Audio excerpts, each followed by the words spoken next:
We'd like to welcome you all to Sahara TV's flagship program, State of the Nation. With us today is Onyinye Gandhi Chukwunyere, the newly appointed official spokesperson for Omoyele Showore's 2023 presidential campaign. Mr. Chukwunyere is a lawyer, a political analyst, a public and international affairs commentator, and a social crusader. Welcome to Sahara TV, Mr. Chukwunyere. Thank you very much, Chris, and thanks for having me. Let's take a deep dive into this. On the interrogation and assessment of the 7 years of Buhari's stewardship and custodianship of Nigeria, what is your party's assessment of the Buhari's administration? Well, our assessment is clear, and we are very confident that our assessment is also the assessment of Nigerians. Buhari and his APC came in on the wind of the disastrous 16 years of the People's Democratic Party's governance in Nigeria. And they made a lot of promises. As a matter of fact, Mr. Buhari was generally perceived as the messiah to fix Nigeria's seemingly intractable problems. But the very first signs that they were jokers became apparent within the first 6 months of being sworn in, when they could not even put together a cabinet to undertake the everyday affairs of state. And of course, 1 year after that, even their own party insiders began to see that the whole experiment was actually a scam, and that it was only a question of time before the Nigerian people caught on. And by 2019, when they would seek re-election, they had turned the gears of the Nigerian state backwards by more than 7 years. And I'll give you an example with numbers. When Buhari came in, at the end of 2014, when he had won the election, and just before he was sworn in, the GDP was 546 billion US dollars. All right, per capita income was over $3,000, actually $3,099 precisely, and the growth rate of the economy was 6%. Now, by 2019, when Mr. Buhari was seeking re-election, those numbers had plummeted. As a matter of fact, the GDP had shed over $100 billion. Per capita income had lost over $1,000, meaning Nigerians who were worth $3,000 4 years prior and were now $1,000 poorer. And the growth rate had crashed to just about 2%. Now, which was why for them to win that election, they had to manipulate. They had to do a whole lot of underhand things, corrupt things, to undermine the free expression of the will of the Nigerian people. Now, as if that wasn't enough, insecurity, which Mr. Buhari actually presented as the key target of his administration, I mean, parading his credential as a general from the Nigerian army, a retired general, had gotten worse. As a matter of fact, more Nigerians were killed between 2015 and 2019 than had been killed the previous 7 years to Mr. Buhari's ascension. And of course, 3 years after his re-election, we know what the numbers are. Terrorists now threaten Nigeria's political capital, Abuja. The presidential convoy was attacked. Police officers, those whose primary responsibility is the protection of the Nigerian people, are now being plucked off the streets by ragtag, petty criminals, bandits, terrorists, and kidnappers. The Nigerian state has never been, much blighted. As a matter of fact, today, Nigeria is very much an ungoverned entity, if you will. I think besides Aso Rock itself, the actual seat of power, and then a few state capitals across the country, the Nigerian state is now on autopilot. It's a freewheeler. There are terrorists commanding operations in different parts of the country. As a matter of fact, before I came on air, I read a letter purportedly issued by the governor of Kaduna State, Nasser El-Rufai, a prominent supporter of this administration, warning the government that the Ansaru terrorist organization, an offshoot of the Boko Haram, had set up territory within some of the local government areas in his state. Not only had they set up territory, these characters now control the everyday lives of Nigerians. You have to pay taxes and you have to pay other levies before you could farm. before you could, get married. And they have also imposed sanctions on electoral and political participation. Now, Mr. Buhari likes to, move around on white robe, perhaps to make up for the lost integrity his actual character has displayed since he came to power. But his hometown in Daura is unsafe. So beyond insecurity and the economy, if you look at all the other markers of good governance, the unity of the Nigerian people, what has Mr. Buhari done? He has played the most vicious genre of divisive politics the nation has seen since the Civil War. As if to make up for the failure of his party to perform, Mr. Buhari has sought to set some sections of the country against others. Before his inauguration, after he was elected, he famously said there was some sort of distinction between those who voted him and those who didn't. And those who didn't were ported to a particular section of the country. And it is obvious from his actions since he came to power that his use of state power has reflected that morbid mindset. He once described the people of the Southeast as a dot in a circle. These are his subjects. These are people within the Nigerian state who have every right to disagree with him politically. As a matter of fact, who actually have a right to question their membership of the state. And the best reaction to whose objection would have been engagement. Because not only are people in the Southeast dissatisfied with the current state of the Nigerian state, people in the Southwest are, people in the Niger Delta are, people in Buhari's home community are dissatisfied with the Nigerian state. And these, dissatisfactions are expressed in various ways. And any responsible government would reach out to citizens, would engage them, not shoot them. You don't solve these problems by shooting. You only escalate. You only exacerbate. You make them worse. You could turn a pickpocket to a highway robber by shooting at him. Whereas it is easier for you to engage and convert him using reasonable arguments, but more importantly, pointing out his interest, his stake in the entity that you administer. So the APC administration, in summary, has been a massive disaster for the Nigerian state.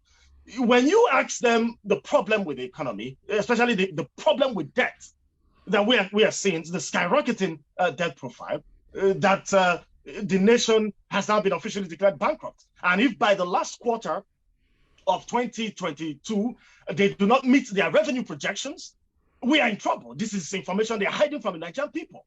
If they do not meet the revenue projections, and right now, there's nothing on ground to show that they are on track to meet those projections, borrowing is about to cease because their credit worthiness is going to be significantly impacted. They're already spending more than 90%. As a matter of fact, by 2025, they are going to be spending more than 100% of revenue servicing these debts. And just to make Nigerians understand, they're not paying capital. They're not repaying what was borrowed. They are paying interest. They're spending almost all of the money the state is making in paying the interest on the actual loans. The actual capital of the loans themselves will hang on the neck of future generations of Nigerians that are yet to be born. Now, you have this problem, and you say to fix it, you can't plug corruption within the system, you can't plug leakages, you can't plug profligacy, the sort of profligacy that makes Nigerian senators the highest paid in the world, even though the Nigerian state is among the poorest, that makes Nigerian politicians overlords over the Nigerian populace who employ them to serve. So that when they acquire illicit state resources, when they corner it and put it in their pockets, they now apply those for the subjugation of the Nigerian people. Now, you have identified this as your problem. You think revenue is a problem. But oil or crude oil losses, oil theft, as they like to call it, goes unchecked. I was looking at data this morning from Vanguard and other analytical bodies. The nation is losing about 7.3 million barrels of crude. As a matter of fact, it is consistently falling short of its $1.8 billion quota allocation from OPEC. So look at it this way. You have a revenue problem. You know you're going bankrupt. Much of your income comes from oil. But this oil, right under the nose of Mr. Integrity, is being stolen by non-state actors. You can't check that theft. You can't monitor the ones that are sold so that money belonging to the Nigerian people would go properly into their coffers. You are going bankrupt. And to make matters worse, you are even presenting a candidate for the next elections. Now, it is only in Nigeria that that sort of nonsense, happens. And that is why, given the monumental failure of the APC, and look, we can take all day analyzing this. Nigerians know this. There's nothing I can say here that Nigerians don't already know. All right? The question is, are you safer today than you were when Mr. Buhari took over? Are you better off today than you were when Mr. Buhari? Look at inflation. I mean, APC spokespersons like to claim that, the world is falling apart. There's war in the Ukraine. Inflation is a general tendency. But that is bogus nonsense. Anybody with any iota of understanding of global geopolitics and the international economy would know that these are cyclical shocks at best. Go look at the economic growth trajectory of countries that are comparative to Nigeria, Indonesia, even Bangladesh. Very, very small, still developing countries. Indonesia's population is about 270 million. Their GDP just crossed $3 trillion. Nigeria is 200 million. We're just 70 million people short of the numbers they have. Their per capita, that is it's more like an economic indicator of the share of the nation's wealth per head of the population, is almost $13,000, while ours is approaching $1,000 from the $3,000 that it used to be. So the failure of the APC is very clear. There's nothing I can say here that Nigerians do not already know. The question is, what do we do about it? And that is why candidate Omoyele Sowore and the African Action Congress are insistent on their participation in this process. And we are here to give out a very positive message to Nigerians on what we intend to do and how we intend to rescue the situation. Clearly, from what you've analyzed, this government has failed to deliver on the key promises, campaign promises it made to Nigerians. Let's look at your candidate. Omoyele Sowore's undisputed antecedents in the struggle to emancipate Nigerians from the claws of oppressors and gals of Nigerian politics is well known and is revered. However, some critics have argued that he is reducing his political leverage through the movement on a plateau of hardline temperament and political expediency. Some have even suggested that he doesn't have the temperament to rule, considering his numerous and tumultuous issues. What are your take on this? And with just 2023 around the corner, what are the chances for your party? Why should Nigerians invest their votes in your party's candidate, Omoyele Sowore? Look, let's be clear. Make no mistakes about it. Omoyele Sowore is the best candidate in the fold. Now, it's really only a question of time before the Nigerian people start to see that. We're very, very confident that as we continue to engage them, that will happen. Now, the perception of candidate Sowore as a committed activist, as someone who has fought relentlessly beside the Nigerian people. Actually, he's been doing that right from his days as a student activist. So he's been in the field for close to 30 years. We're talking of, way before 1993, and he's still there. If you look at some of the issues most of the candidates are campaigning with today, Omoyele Sowore has been making pronouncements on these issues for more than 20 years. He's been the most consistent on these programs. Nothing has changed about his understanding of what it takes to fix Nigeria and make it a prosperous country for its people. Now, the question is, why do Nigerians perceive him as a great activist, someone who can make interventions, both political and legal, on their behalf, but not presidential? I'm going to tell you right away, that is not the perception of Nigeria. That is the perception of certain sections of the Nigerian political class who are afraid of what Sowore's entry into the political space will do to the patronage and leverage they've been enjoying for years now at the expense of the Nigerian people. Omoyele Sowore, when he speaks with passion. You see that. He speaks with total determination. It's almost like He's offended. And why is that? Because he sees a nation with the potential to be at the zenith, at the apogee of global leadership, but being messed up by characters who continue to parade themselves as political leaders. He sees a nation with a potentially massive market on the African continent, a market big enough to serve, domestic entrepreneurs, but also compete with, global entrepreneurial ventures elsewhere in the world, but that remains largely untapped. As a matter of fact, data from the Federal Bureau of Statistics shows that only about 60 million Nigerians are employed. Remember, the nation is over 200 million people, right? And more than 60% of that number falls into the youth category. These are young people brimming with energy, right? Now, unemployment is 33.3%. Youth unemployment is 42.5%. So there are more young people not working than the rest of the population. And there are more young people in the population than, the other demographics. So Omoyele Sowore sees this potential. That is energy you need. I have done consulting work for a lot of American companies who look at the Nigerian market with envy. For a lot of countries in Asia who look at the Nigerian market with envy. The labor force, the creativity, the entrepreneurial drive, the sheer ambition and grit of the Nigerian people, untapped by a lazy, visionless ruling class that's been holding them down for quite a while. So he looks at this and he's offended. He looks at a country that used to have the best military on the continent, one of the best in the world, that went to protect the people of Liberia, went to protect the people of Sierra Leone, did excellently when they were sent to the Congo. As a matter of fact, even members of the Nigerian police, who are today derided within the Nigerian space, have been sent to these places, and they gave sterling performances, excellent examples of Nigerian excellence, if you will. But within Nigeria, they are made to be jokes.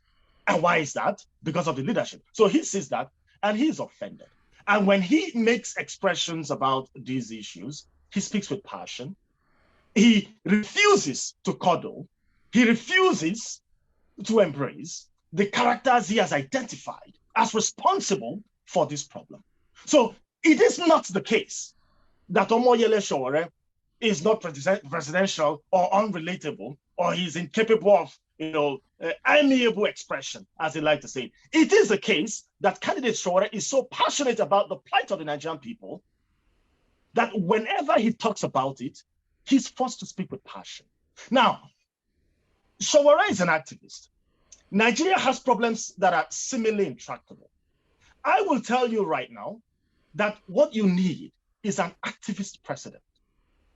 You don't need a man who expresses politeness to those who are responsible for the horrible situation, the impoverishment, mass impoverishment of his people. You need an activist president who is going to be blunt, who is going to be straight with you, who actually tells it to you as it is, whose engagement with the Nigerian people will be upright and straight, who, when he tells you that he's going to chase out terrorists in the northern part of the flanks and protect Nigerians in that region, he's going to prevent terrorists from coming into churches to massacre Nigerians. He's going to prevent petty thieves from stealing crude, the proceeds from which should be, adverted to the welfare of the Nigerian people. He's going to prevent ragtag criminals from plucking Nigerians off the streets. When he makes these commitments to you, you would believe him, because you know that as an activist citizen, as an activist professional, he is an activist president. When he tells you that he's going to fight corruption and he's not going to touch your money because he is content, he has demonstrated the ability for entrepreneurial excellence. As a matter of fact, left to himself, Omoyele Sowore is okay. He can retire, he can stop today, and he'll be totally fine. He doesn't need to touch the public till. When he tells you that, you will believe him. He will not tell you that he's going to prevent corruption, and then he grants pardon to criminals who pilfered the resources of the Nigerian people. Mr. Integrity has gone around selling pardon to political criminals, whom the APC has reached some certain shady deals with. Omoyele Sowore will not do that. You need a president who will be a commander-in-chief, not just in name, but in actual fact, who will not sit back and allow generals within the Nigerian army to become businessmen, to pocket resources meant to procure arms for the protection of the Nigerian people, and then speak of the deaths of Nigerians as they regularize it. Nigerians have now become numbers, statistical numbers. No, so that is why you need Omoyele Sowore, and that is why we at the African Action Congress and candidate Sowore have refused, quite frankly, to embrace these individuals. How polite is Mr. Buhari? Let me ask you, please, and I'm asking Nigerians directly. How polite is Bola Ahmed Tinubu? How polite is Atiku Abubakar? How polite are all these elements who have been part of the degradation and the destruction of the Nigerian state? When Nigerians get slaughtered across the country, does Mr. Buhari respect their lives? Does Mr. Buhari show them a politeness? Does he express finesse in character? Does he even recognize the dignity of your person? So if the characters running the Nigerian state and making a mess of everything fail to respect the Nigerian people, fail to respect the lives, the dignity of the Nigerian people, now you think that in return, the Nigerian people should buy their bogus imposition of fake morality and show them respect, why they steal our money, why they destroy the state. So that is why Omoyele Sowore speaks the way he does. He is not uncouth. I can assure you, I've known him for a very long time. He's actually one of the most respectful individuals you can engage on any issue. But when it comes to the Nigerian question and the interest of the Nigerian people, he's so passionate that he gets right. And I would argue that Nigerians should be equally angry. Omoyele Sowore should not be the only angry individual. Nigerians should be very angry because they have earned that right to be angry. They have been completely degraded. Their future has been mortgaged. They've been traded. University lecturers are on strike. For how many months? Now, look, there's now a competition between the APC and the PDP government on how long to keep Nigerian students at home. Agents of the Nigerian state will come on national television and say that they beg ASU, or that the Nigerian parents should beg ASU, beg, to plead ASU. Well, with their beg ASU, make ASU resume. This is how petty, this is how unfit these individuals are for public office. Sure, and so we refuse, we refuse to show them respect. Our only respect, I have to add, please, and Sowore's only respect is to the Nigerian people. We make no apologies about that. And we are convinced that it's only a question of time before the Nigerian people will start to see and appreciate our approach. I think they're even already getting there. We'll still get back to some of these issues that you have actually pointed out and raised, especially reactions of to the ASU strike. Still on Omoyele Sowore and some of the critics, many have argued that structures win elections, and focusing our gaze on the alternatives to the main political parties, the PDP and the APC. Your critics have said that your party seems to be lacking in these areas with regards to structure. For example, as reflected in the just concluded elections in Ekiti and Osun, which experienced low visibility of your party. The party barely campaigned. For example, Omoyele Sowore wasn't even in Osun State. Then the social media engagement, which the party has been known for, has also been low. There have been woeful performances even among students areas, and there were no party agents to monitor the process. What is your party doing ahead of the 2023 general elections to ramp up structures? And I would really like to comment more on the issue of the structures of the party. All right, now on the issue of structures, please, let me be very clear. Politics is complex, but it is not esoteric. It is not the trappings of politics are not occultic. All right, if you look at it deeply enough, you would understand. You see, when all these stomach infrastructure, Nigerian politicians talk about structure, they speak about it like some, hallowed concept that contenders to the office against them do not have, so that when they succeed or when they try to manipulate the process, they come out at the end of the election to try and justify it by saying that the other individuals do not have structure. What are structures? Structures are people. Structures are people. That's what structures are. Actually, it's one of the areas where we agree with the Labour Party candidate. Structures are people, human beings, Nigerians who are desirous of change. It doesn't go beyond that. Now, we understand that because of the weaponization of poverty by the PDP and the APC, they have now blackmailed the Nigerian people. So rather than organize them in a respectful, dignified, political way so that they can make voluntary interventions in the process, they now have to bribe them. So what they actually mean by structures is, have you stolen enough public money to be able to buy and steal the ballots at the local level? So for us, we believe that politics is about alliances. And the greatest alliance you can have in politics is an alliance with the people. We are making alliances with the Nigerian people. They are the final repositories of power. They are the ultimate arbiters in this engagement. They will choose who governs them. No structure anywhere will be superimposed above the ultimate wish of the Nigerian people. Now, but to speak more directly to strategy, in these elections, our preparations, admittedly, have been slowed down, and that is no accident. You would recall that candidate Omoyele Sowore was incarcerated for a significant period of time, and when he was eventually brought out of jail, he was literally quarantined within the city of Abuja for an even extended period.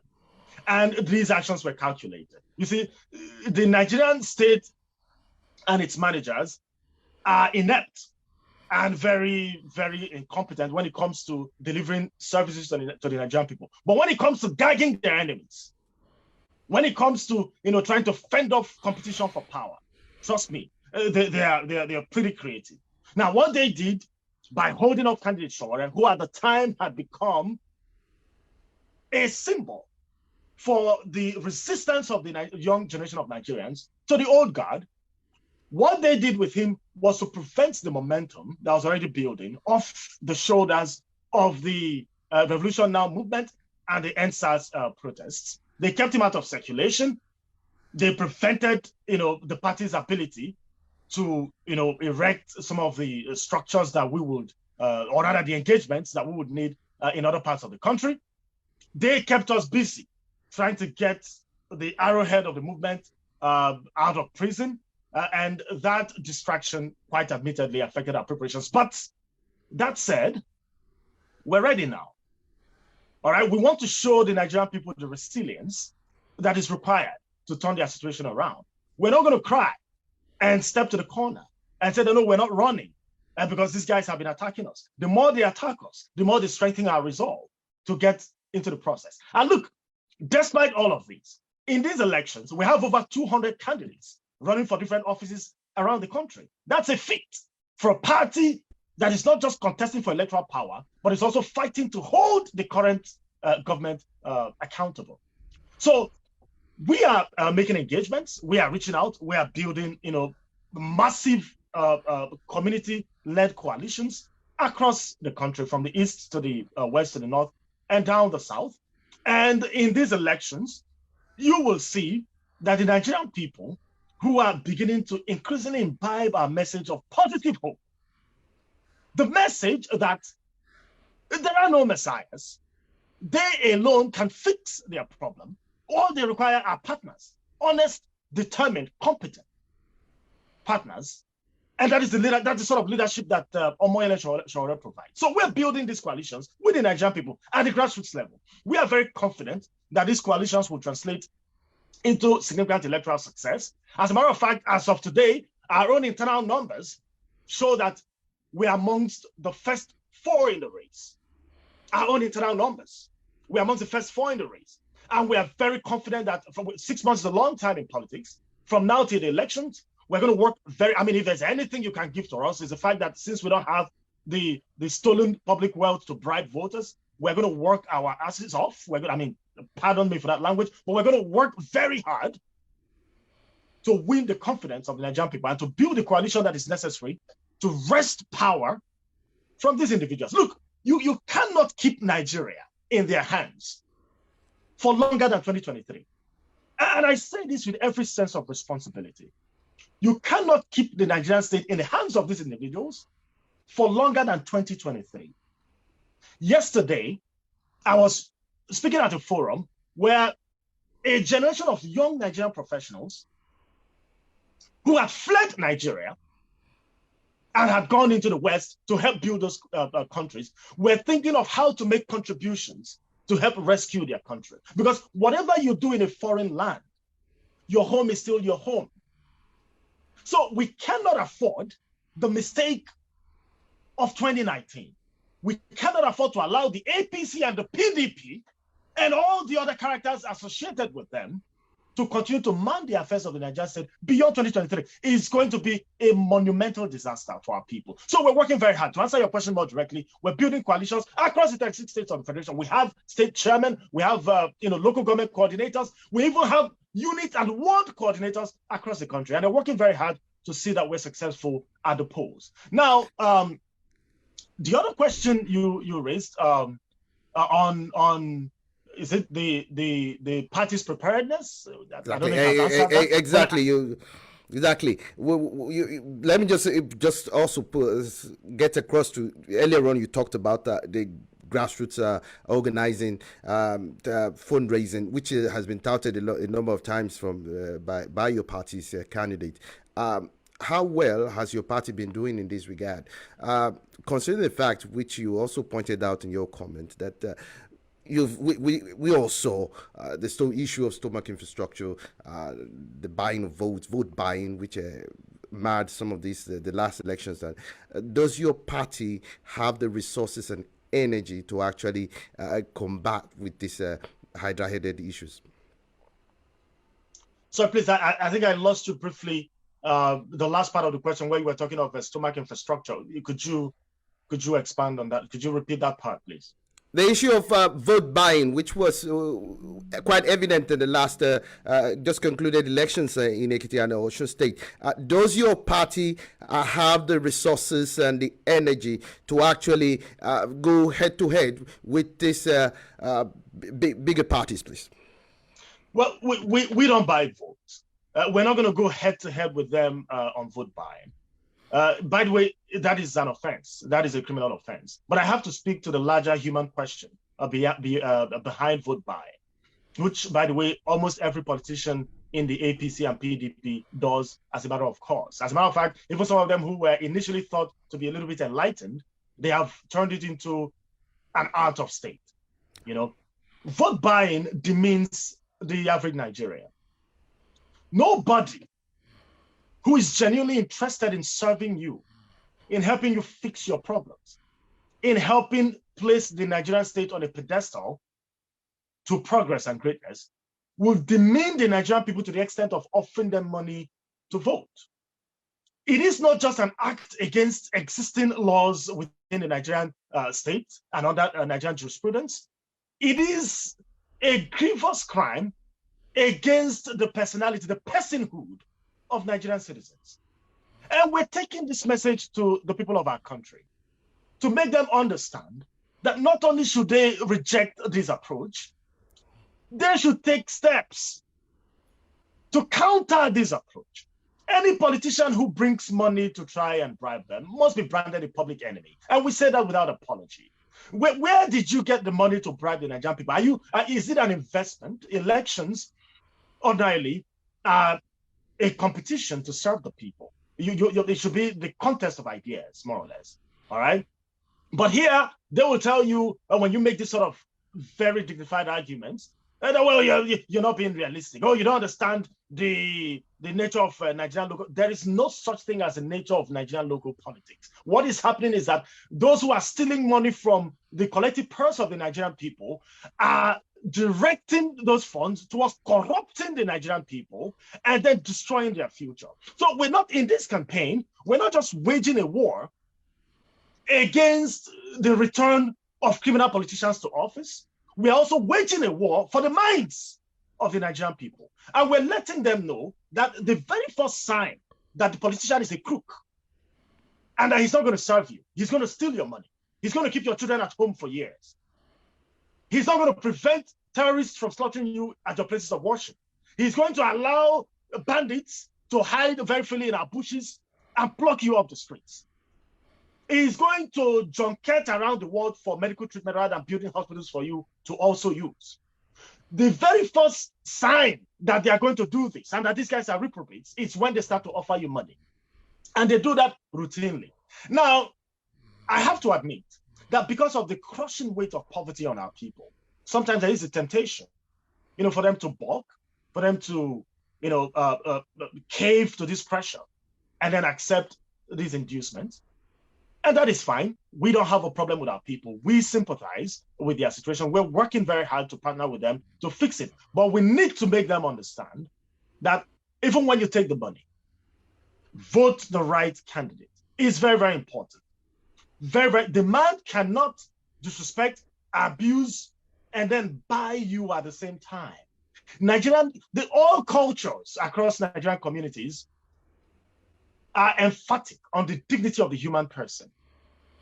So we are speaking to our people, to their sense of dignity, for them to understand that, first of all, it is incumbent on you to reject the money. It's criminal, and it doesn't befit your person. But if you must collect it, take the funds. After all, it's still yours, but vote your conscience and vote the African Action Congress. The only party right now with the programs and the platform and the candidates to address directly the problems of the Nigerian people and rescue the Nigerian state from a monumental collapse down the precipice. Let's also look at some of the issues that are on the front burners in recent times. We have the issue of the ASU strike, the ASU federal government face-off. I mean, what would your government have done differently to end that lingering face-off? Well, first of all, for us in the African Action Congress, education is a priority. All right. Yesterday, I think it was, data came out that this year, the Nigerian government allocated the least allocation to education if you were to take data going back 10 years. So for the past 10 years, 2022 saw the least funding of education from the APC government, which campaigned on a platform to transform education in Nigeria. As a matter of fact, if you move back to 2015 and you take data from 2015 down to this point, you're going to notice a gradual reduction in these allocations. So there is actually a statistical correlation between educational collapse in Nigeria and the governance of the APC. And before them, the PDP, which had reached agreements with the ASU and had failed to honor these agreements repeatedly, set that pace. What are we going to do differently? First of all, we're going to plug all holes and save the resources needed to be channeled to the education of the future generation of Nigerians. The education of the Nigerian people is a priority for the African Action Congress. Look, we think that an enlightened population is a huge asset.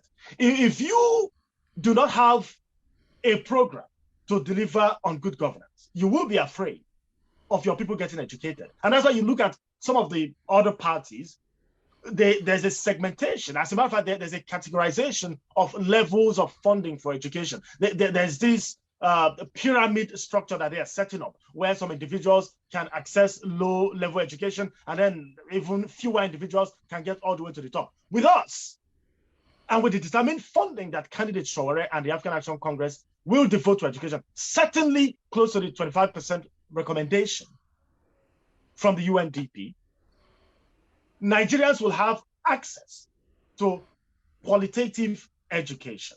The Academic Staff Union will not have any basis to go on strike, because not only will the universities themselves be well funded, we're going to work with them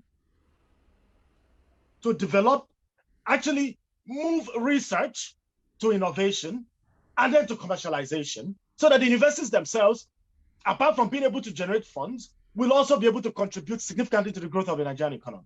Remember, as far back as 2019, when the economic situation had not even exacerbated to this level, we were proposing 100,000 naira as minimum wage. And people were asking the question, how are you going to pay this? Well, a few weeks ago, a Nigerian accountant general was found to have taken 109 billion naira.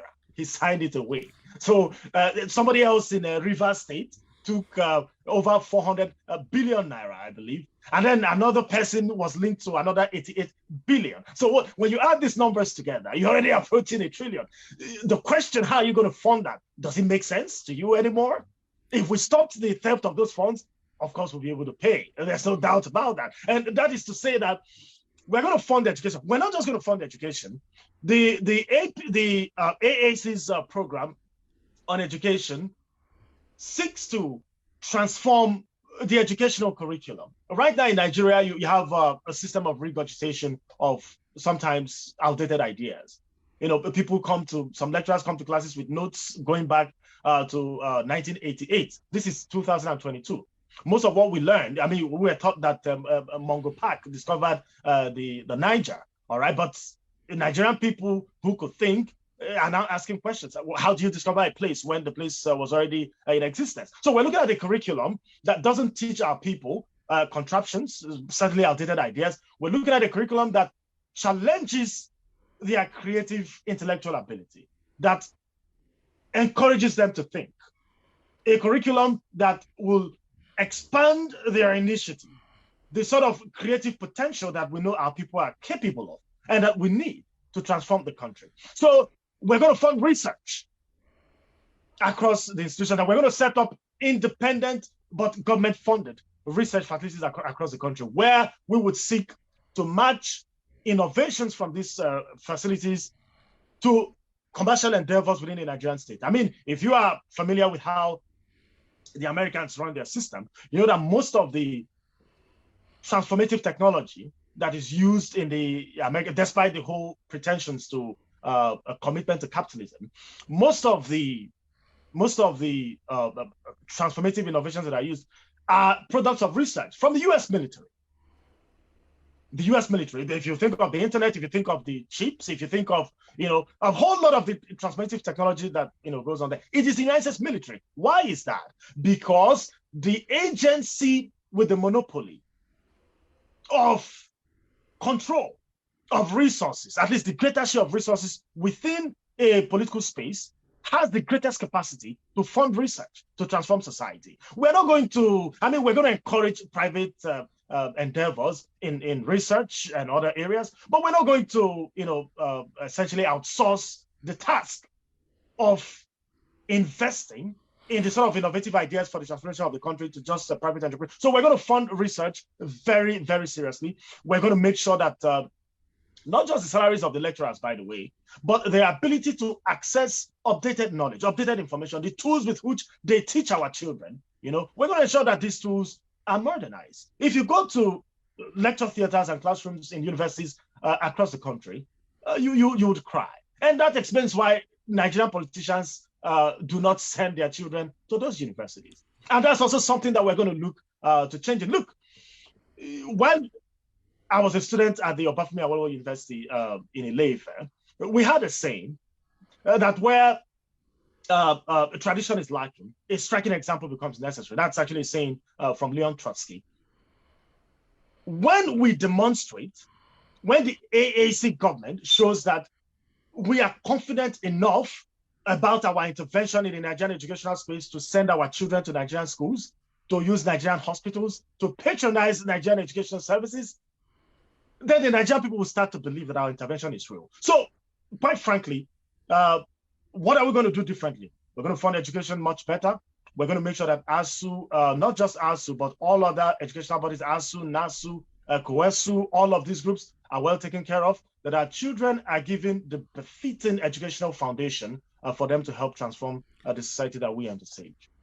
We're actually live on Facebook, and certain questions are also being churned out on Facebook. One of the comments we have, Ayo Gundimo actually asked, what about the 1999 Constitution? How will that be confronted? Your response? Well, look, the AAC's manifesto is very clear on what we think about the current structure of the Nigerian state. And the current structure of the Nigerian state is a product of the warped, completely fraudulent 1999 Constitution. Look, as a lawyer, I understand that constitutions are supposed to be products of popular will. All right, the people through their elected representatives will sit together and they will make a set of laws and pronounce those sets of laws as the ground norm, the overriding legal structure within the country, and that governs everything else. The 1999 Constitution lacks that vital quality. Now, those who continue to pretend because it's serving their interests, those who continue to say, oh, look, you have the National Assembly, let them fix it. They are missing the point. There's nothing to fix. The foundation itself is faulty. It is not a product of the will of the Nigerian people. It's a product of the manipulation of the military or the major players in the military who handed power over to their civilian counterparts after 1999. There's nothing in that document that is representative of the interests of the Nigerian people.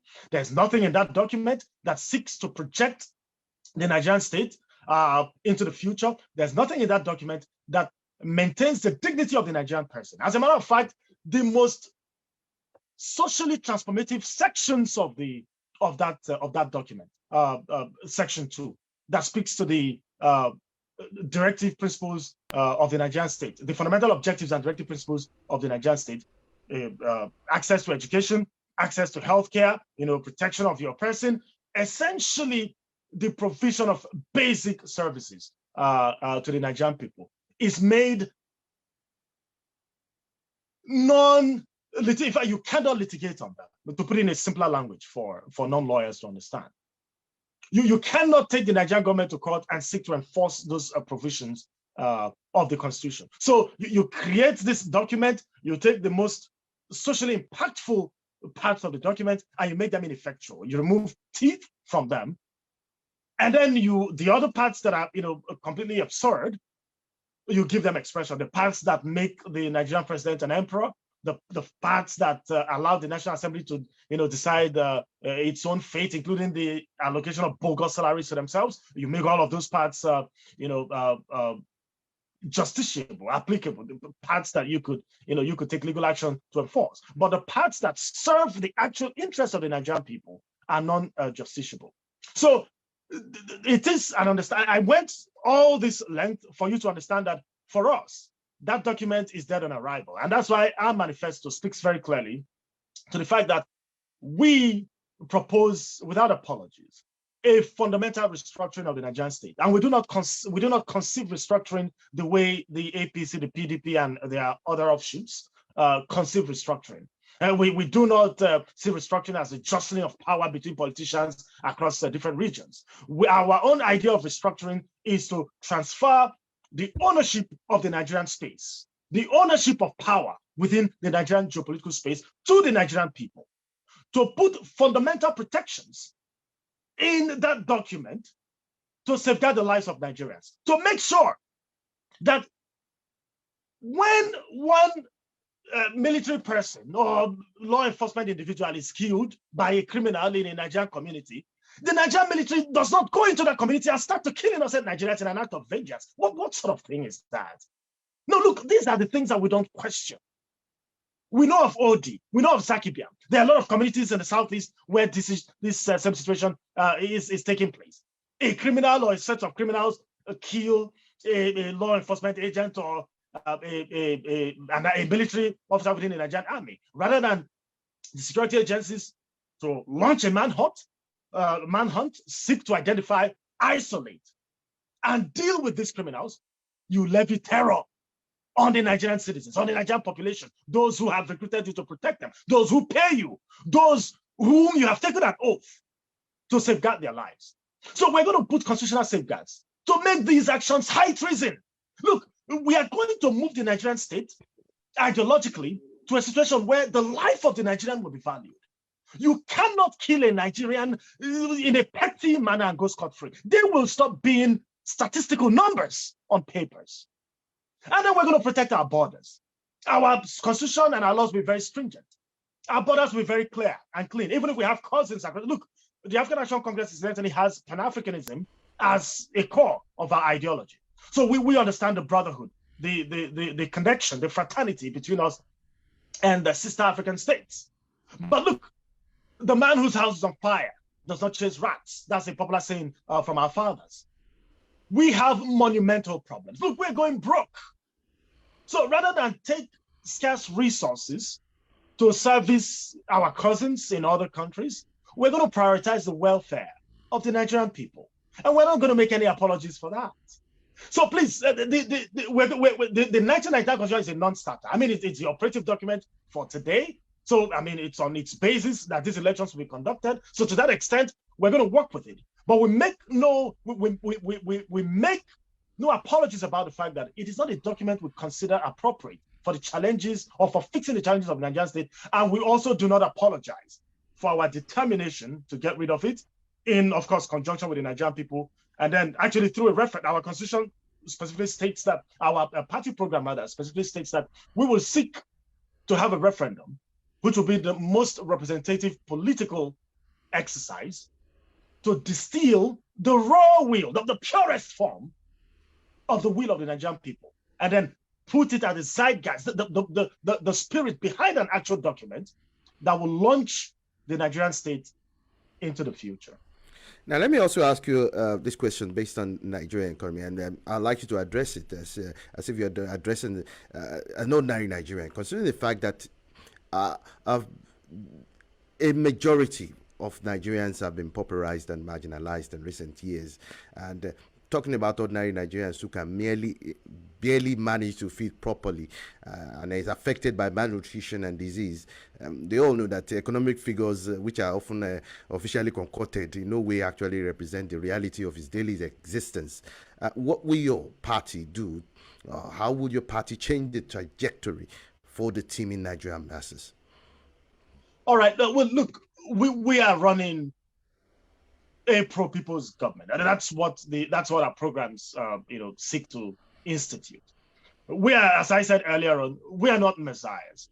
We don't present ourselves as the saviors of the Nigerian people. There are no messiahs. We're very clear on that. Only the Nigerian people, in partnership with a party with the solid programs, the competence, the commitment, the determination to rescue the situation, will save themselves. There are no messiahs. I mean, we've seen this over and over again. I mean, we had expectations of Messiah in Olusegun Obasanjo. He failed woefully. We had those expectations in his PDP successors. Their failures are, very apparent. Now the APC has taken failure to an entirely different level. It is actually failure redefined. Now, that is why we are bringing a new concept to governance. And I keep using the expression, we want to bring the Nigerian people into true ownership of the Nigerian space. They have to own their country. We do not accept the concept of big men, big politicians, or guys. We don't accept those concepts. What those concepts actually mean is the fraudulent allocation of collective societal resources on the hands of very few corrupt individuals who then apply these resources for the subjugation of the mass of our people. We want to redefine that trajectory.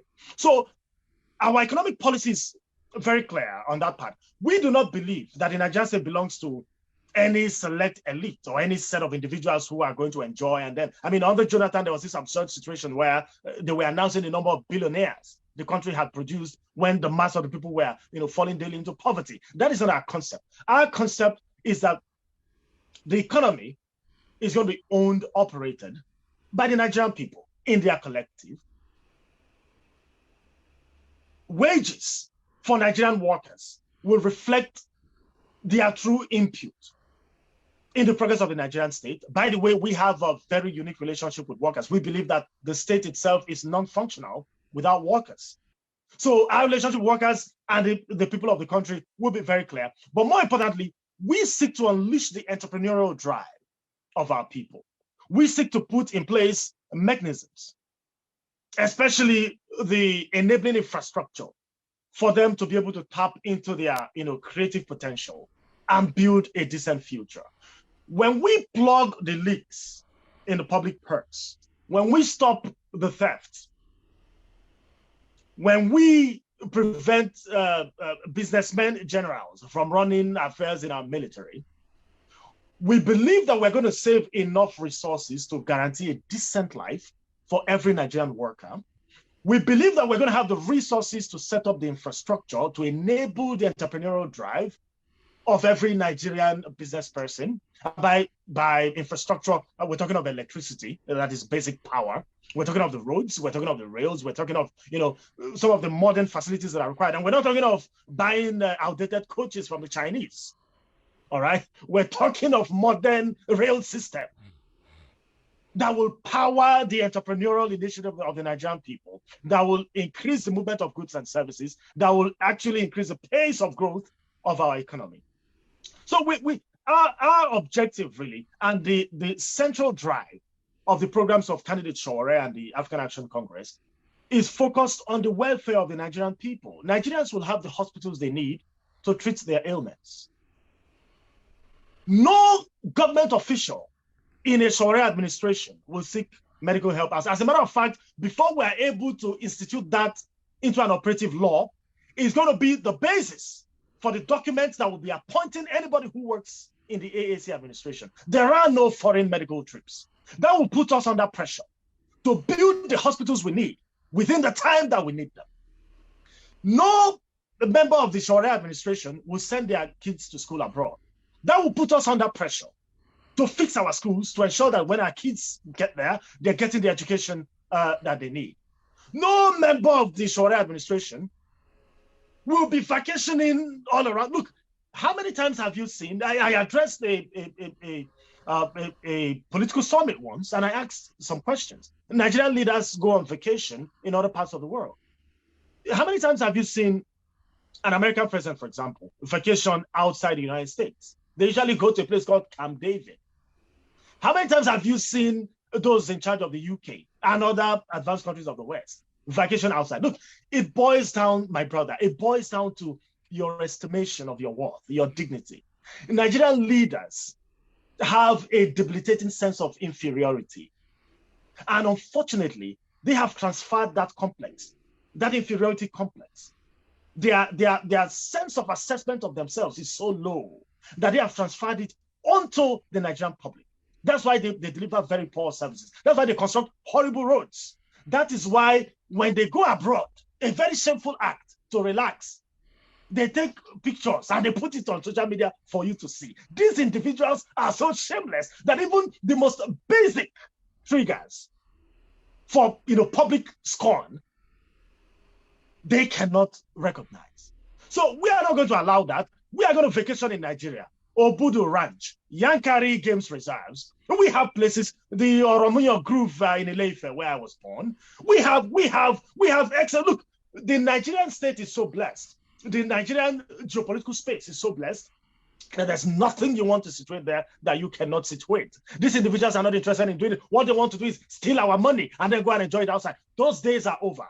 The AAC administration is creating a system that entrenches the interests of Nigerians and that ensures that a pan-Nigerian program is implemented across board.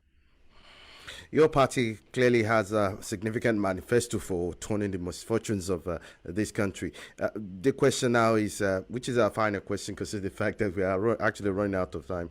Do you foresee being able to support all these programs financially?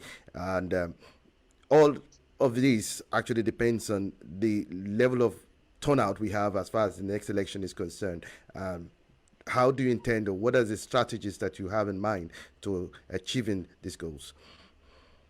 All right, look, as I've said before, there is no the statecraft governance is not rocket science. Don't buy the nonsense the APC and the PDP and the other their attachments are throwing out there. Statecraft, my brother, it's not rocket science.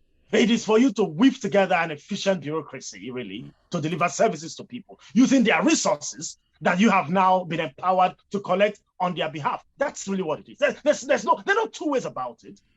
So if you do not intend to go into political office to enrich yourself, I mean, you can see that Mr. Buhari looks much better now than he did when he was elected. As a matter of fact, before his election, he complained that he couldn't raise the money to acquire the party's ticket. But today, he looks like a 45-year-old. Why the young Nigerians are looking like 90-year-olds? So he has transformed his poverty and replaced the wealth of the Nigerian people and then handed them poverty. It is not something that we allow. The resources are there in a nutshell. We are going to plug, as I have said earlier on, the Chinese state. I haven't mentioned them because I think that whatever it is we copy from any other country, we're still going to be able to evolve our own unique ways to solve problems that are peculiar to the Nigerian space. But the Chinese state gives one of the most dramatic examples on how to punish corruption. The punishment for stealing money belonging to the Nigerian people has to be so stiff that whenever it crosses your mind, you must shudder. You got to feel that tremor about what will happen to you if you touch it. But more importantly, we're going to employ innovative approaches. This is the 21st century. There are certain very accounting systems, very important accounting systems that we're going to integrate that will make you steal one kobo from the Nigerian purse. In the United States, you don't take money from the state treasury. You cannot do that. You're not allowed to do that. And the systems that have been put in place will not allow you to do that. We're going to implement the treasury single account the APC has done, incidentally, has holes. A properly implemented treasury single account should not allow somebody to take 109 billion. It means that there's no treasury single account. It was just a statement to deceive the Nigerian public. We're going to institute a central accounting system that accounts for every kobo of Nigerian money that moves in and out. We're going to stop the leakages. I mean, we need as much resources as we can get. So the theft in oil will not be allowed. We're going to stop that. We're going to make sure that we get everything. Of course, I have to point out that here, we're not building an oil economy. Oil is just how we make money right now. We're going to go beyond that. But right now, to be able to move to that next stage, we're going to plug all of that hole, all of those holes. The salaries of those at the National Assembly, we are going to have to review this. I know that's a constitutional question, but if you look at our program, we have discussed exactly how we're going to get there. People are saying, how are you going to do this? How are you going to get that? How are you going to do this? Well, these individuals are human beings. Look, we often say that the problems of Nigerians aren't caused by, there's no Dracula in the shadow, in the dark, in a hidden space that is making Nigeria not to progress. Those Draculas are human beings. We know who they are, and we know how they operate, and we know how to deal with them. So when we plug all these loopholes, we think we're going to save trillions of naira, which we're going to directly employ for the programs that we're putting up. To give you another very, very striking example, between 2015 and 2022, about $3 billion were lost. Now, and that's to petty oil theft. But from last year, 2021, to the first quarter of this year, we have already lost more than $7 billion. So you see an escalation in that. Do you know how much $7 billion can do for the Nigerian people? So look, we know where the money is. The question has always been not how you are going to get the resources. The resources are there. The question is, are you going to stop the itchy-fingered politicians from taking it from the Nigerian people so you can advert them to expanding their cause and entrenching their welfare? That is the determination we're bringing on board. And that is the promise we're making the Nigerian people. Let me also say this, please. There are a lot of other candidates in this race. And we've spoken to the depth and breadth of our programs, and you can go to the AAC website and see that we are the only party ready as of today with our manifesto. And we're still even making adjustments to the manifesto. We're still improving the document. That is how determined we are to hit the ground running. So you can go there and see all of that. But we have spoken to all of that. But the mindset, the determination, the persona, the personality of the individual who is going to oversee the implementations of these programs is also key. Omoyele Sowore brings non-conformism. Look, you cannot fix old problems, both old and new problems with old methods. Now, you also cannot fix or cannot allow the people who caused those problems in the first place to fix those problems because they cannot. It's either they are benefiting from the problems or they lack the ability to fix them. Many of the candidates who are out there junketing for the votes of the Nigerian people, they have said that we're not going to upset the cat. We're going to be good boys. We're going to essentially deal with the old people in a respectable and respectful way. And we would argue that if you agree that the Nigerian state is on a precipice that is about to fall off, the government itself is announcing how close it is to bankruptcy. And remember, information from the government always has to be taken with a grain of salt. Sometimes when they make that declaration, it means that the situation is actually worse than it really is. Good. So if you agree that you are there and that terrorists are almost, overtaking major cities in our country, made a push to capture the nation's capital. If you agree that these problems exist, that university lecturers will not be settled and our children will sit at home for months and the government is not bothered, and some shameless spokespersons come on TV and try to act comedy. If you agree that these are problems, then you must also understand that these problems are not going to be fixed by people who exude gentility as an approach to politics. These problems are not going to be fixed by people who are conformists. These problems aren't going to be fixed by people who have a reverence for the existing order. These problems are not going to be fixed by people who have a template that mimics the way things were done in the past. Omoyele Sowore offers non-conformism.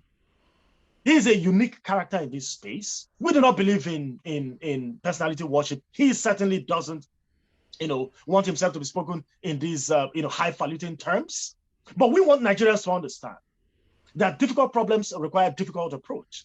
The candidate with the bravery, with the determination, with the commitment, with the passion to bring non-conventional approach to governance is Omoyele Sowore. And what else qualifies him? Because sometimes they ask this question. Look, Omoyele Sowore built Sahara Reporters, a transcendental invention in the space of journalism. As a matter of fact, he pioneered a completely new genre of journalism known as citizen journalism with $600 and a laptop at a basement in New York. Sahara Reporters is worth about $10 million today. By Nigerian standards, Omoyele Sowore is a billionaire. So the question is, what does he want? And you also have to point out that he came from a very, very poor background, very humble, but he was not bequeathed any wealth from his father. Unlike some of the candidates in the APC, he didn't become a mega lord after he became governor in 1999.